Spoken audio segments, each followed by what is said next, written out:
ล็กหน่อยตีนหายมันกรณีอ่ะ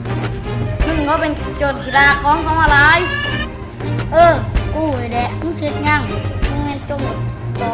ตีนเบาเด้อเจอเด็กแข็งแรง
มึงเอาปีศาจเจอกู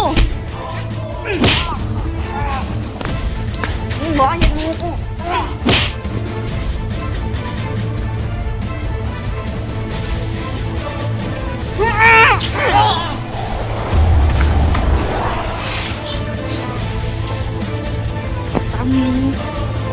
ตำนี้ยังดอกเป็นจังไง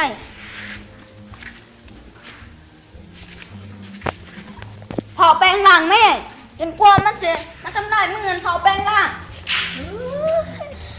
ก็ได้กูจะแปลงร่าง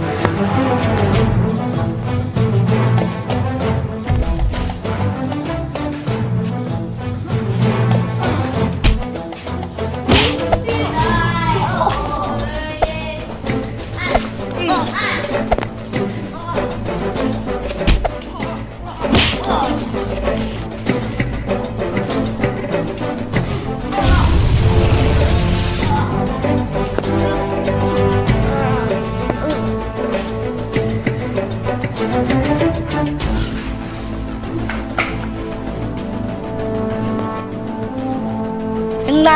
ผู้ลิดเพจกูเดี๋ยวบอกไปมูกูเดี๋ยวกูขึ้นนึงไปรอไอ้เจ๊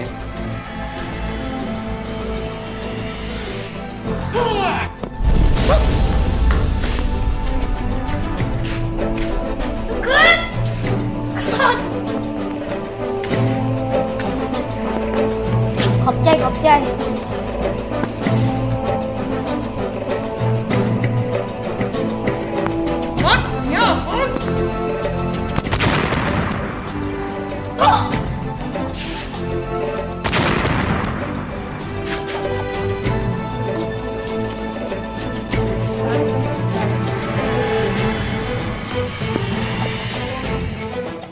ไปครับเพื่อนมีคนทำงานรู้ยังไม่อะไรหนึ่งอย่างบอกเขาผูง